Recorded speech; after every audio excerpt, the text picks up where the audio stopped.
ಯಾರೆಲ್ಲ ಹಾಲಿ ಸಂಸದರು ಯಾರಿದ್ದಾರೆ ಅವರಿಗೆ ಯಾರನ್ನ ಉಳಿಸ್ಕೊಳ್ಳುತ್ತೆ, ಯಾರಿಗೆ ಕೊಡುವಂತ ಸಾಧ್ಯತೆ ಇದೆ? ಒಂದಷ್ಟು ಜನರ ಎಕ್ಸ್ಕ್ಲೂಸಿವ್ ಲಿಸ್ಟ್ ಬಿಟಿವಿ ನಿಮ್ಮ ಮುಂದೆ ಇಡ್ತಾ ಇದೆ.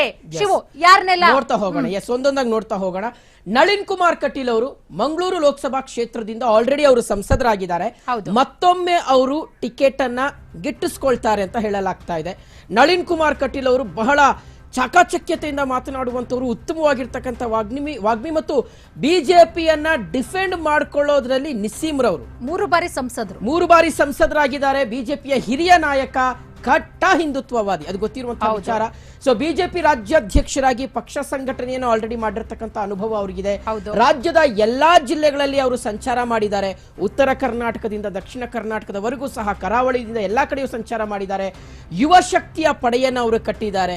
ಹಾಗಾಗಿ ನಳಿನ್ ಕುಮಾರ್ ಕಟೀಲ್ ಅವರಿಗೆ ಮತ್ತೊಮ್ಮೆ ಟಿಕೆಟ್ ಸಿಗಬಹುದು ಅಂತ ಹೇಳಲಾಗಿದೆ. ಎಕ್ಸಾಕ್ಟ್ಲಿ. ಯಾಕಂದ್ರೆ ನಳಿನ್ ಕುಮಾರ್ ಕಟೀಲ್ ಅವರು 3 ಬಾರಿ ಸಂಸದರಾಗಿದ್ದಾರೆ.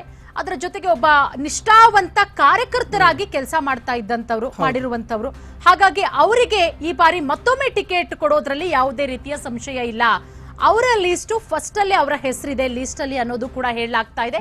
ಹಾಗಾಗಿ ಈಗಿರುವಂತ ಹಾಲಿ ಸಂಸದರಲ್ಲಿ ನಳಿನ್ ಕುಮಾರ್ ಕಟೀಲ್ ಅವರ ಹೆಸರು ಮೊದಲಿದೆ. ಅವರಿಗೇನೆ ಮತ್ತೊಮ್ಮೆ ಟಿಕೆಟ್ ಕೊಡುವಂತ ಸಾಧ್ಯತೆಗಳು ಕೂಡ ಇದೆ. ಸೊ ಹಾಗಾಗಿ ಮತ್ತೊಬ್ರು ತೇಜಸ್ವಿ ಸೂರ್ಯ ಬೆಂಗಳೂರು ದಕ್ಷಿಣ ಮೊದಲ ಬಾರಿಗೆ ಸಂಸದರು, ಒಬ್ಬ ಯುವ ನಾಯಕರು, ಬಿಜೆಪಿಯ ಯುವ ಮೋರ್ಚಾದ ಅಧ್ಯಕ್ಷರು, ಅದರ ಜೊತೆಗೆ ಉತ್ತಮ ವಾಗ್ಮಿ, ಪ್ರತಿ ವಿಚಾರದಲ್ಲೂ ಕೂಡ ಬಹಳಷ್ಟು ಆಳವಾಗಿ ಅಧ್ಯಯನ ಮಾಡಿ ಎದುರಾಳಿಗಳಿಗೆ ಉತ್ತರ ಕೊಡುವಂತಹ ಚತುರತೆ. ಹೌದು, ಕರ್ನಾಟಕ ಅಷ್ಟೇ ಅಲ್ಲ, ದೆಹಲಿಯ ದೊಡ್ಡ ದೊಡ್ಡ ನಾಯಕರ ಜೊತೆಗೂ ಕೂಡ ತೇಜಸ್ವಿ ಸೂರ್ಯ ಅವರು ಉತ್ತಮ ಬಾಂಧವ್ಯವನ್ನ ಇಟ್ಕೊಂಡಿದ್ದಾರೆ. ಬಹಳ ಚಿಕ್ಕ ಏಜ್ ಅಲ್ಲೇನೆ ಒಂದು ದೊಡ್ಡ ಮಟ್ಟದಲ್ಲಿ ಹೆಸರು ಮಾಡಿರುವಂತಹ ನಾಯಕರು. ಅದು ರಾಜಕೀಯ ವಿಚಾರದಲ್ಲಿ ಮತ್ತೆ ಅವರ ನಾಲೆಡ್ಜ್ ವಿಚಾರಕ್ಕೆ ಬಂದರೂ ಕೂಡ ಯಾವುದೇ ವಿಚಾರವಾಗ್ಲಿ ಬಹಳ ತಿಳ್ಕೊಂಡು ಮಾತನಾಡ್ತಾರೆ. ಮತ್ತೆ ಆ ಒಂದು ಸರ್ಕಲ್ ಏನಿದೆ, ಅವ್ರೀಗ ಏನು MP ಆಗಿದ್ದಾರೆ, ಅಲ್ಲಿ ಒಳ್ಳೆಯ ಹೆಸರಿದೆ. ತೇಜಸ್ವಿ ಸೂರ್ಯ ಅವರ ಬಗ್ಗೆ ಅವರ ವ್ಯಾಪ್ತಿಯಲ್ಲಿ ಕೇಳಿದ್ರೆ ಜನ ಕೂಡ ಒಳ್ಳೆ ಪಾಸಿಟಿವ್ ಆಗಿ ಮಾತನಾಡ್ತಾರೆ, ಒಳ್ಳೊಳ್ಳೆ ಕೆಲಸ ಮಾಡಿದ್ದಾರೆ ಅಂತಾನೂ ಕೂಡ ಹೇಳಿರೋದ್ರಿಂದ ಮತ್ತೊಮ್ಮೆ ತೇಜಸ್ವಿ ಸೂರ್ಯ ಅವರಿಗೆ ಟಿಕೆಟ್ ಕೊಡೋದ್ರಲ್ಲಿ ಯಾವುದೇ ರೀತಿಯ ಡೌಟ್ ಇಲ್ಲ. ಮೊದಲ ಲಿಸ್ಟ್ ಅಲ್ಲಿ ತೇಜಸ್ವಿ ಸೂರ್ಯ ಅವರ ಹೆಸರಿದೆ ಅಂತಾನೆ ಹೇಳಬಹುದು. ಬೆಂಗಳೂರಿನ ಕೋರ್ ಭಾಗ, ಸೆಂಟರ್ ಭಾಗ ಅಂತ ನಾವು ಹೇಳಬಹುದು. ಬೆಂಗಳೂರು ಸೆಂಟ್ರಲ್ ಲೋಕಸಭಾ ಕ್ಷೇತ್ರ.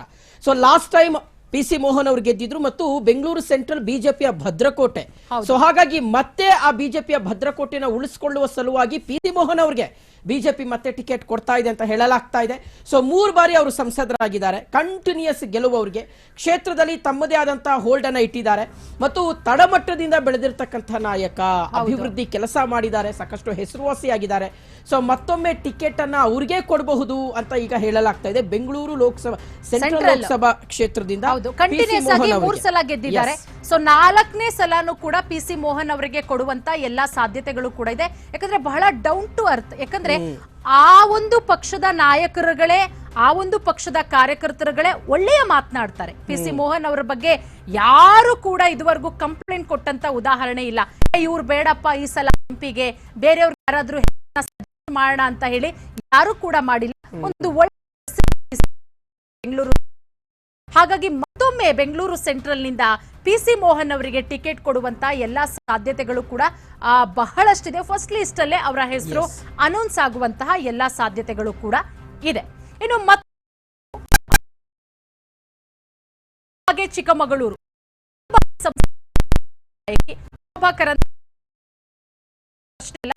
ರಾಜ್ಯಕ್ಕೆ ಗೊತ್ತಿರುವಂತವರು, ಕೇಂದ್ರ ಸಚಿವರು ಕೂಡ ಹೌದು. ಶೋಭಾ ಕರಂದ್ಲಾಜೆ ಅವರು ಹೈಕಮಾಂಡ್ ನಾಯಕರ ಜೊತೆಗೆ ಗುರುತಿಸಿಕೊಂಡಿರುವಂತಹ ಲೀಡರ್ ಆಗಿದ್ದಾರೆ. ಇನ್ನು ಈ ಬಾರಿ ಏನಾದ್ರು ಗೆದ್ರೆ 3ನೇ ಬಾರಿಯೂ ಕೂಡ ಗೆಲ್ಲುವಂತಹ ವಿಶ್ವಾಸದಲ್ಲಿದ್ದಾರೆ. ಇತ್ತೀಚೆಗಂತೂ ತಮ್ಮ ಕ್ಷೇತ್ರಾದ್ಯಂತ ಬಹಳಷ್ಟು ಓಡಾಡ್ತಾ ಇದ್ದಾರೆ ಶೋಭಾ ಕರಂದ್ಲಾಜೆ ಅವರು. ಶೋಭಾ ಕರಂದ್ಲಾಜೆ ಅವರಿಗೆ ಒಂದು ಕಡೆ ಮಾಜಿ CM ಯಡಿಯೂರಪ್ಪ ಅವರ ಬೆಂಬಲವೂ ಕೂಡ ಇದೆ. ಇದು ದೊಡ್ಡ ಮಟ್ಟದಲ್ಲಿ ಅವರಿಗೆ ಶಕ್ತಿ ಅಂತಾನೆ ಹೇಳ್ಬೋದು. ಆಮೇಲೆ ಒಬ್ರು ಮಹಿಳೆಯರಿಗೆ ಮೇನ್ ಆಗಿ, ಯಾಕಂದ್ರೆ ಬಿಜೆಪಿ ಫಸ್ಟ್ ಲಿಸ್ಟ್ ನಲ್ಲಿ ಮಹಿಳೆಯರಿಗೆ ಹೆಚ್ಚಿನ ಅವಕಾಶವನ್ನು ಕೊಟ್ಟಿತ್ತು. ಅದೇ ರೀತಿಯಾಗಿ ನಮ್ಮ ರಾಜ್ಯದಲ್ಲಿ ಶೋಭಾ ಕರಂದ್ಲಾಜೆ ಅವರಿಗೆ ಮೊನ್ನೆ ಅನೌನ್ಸ್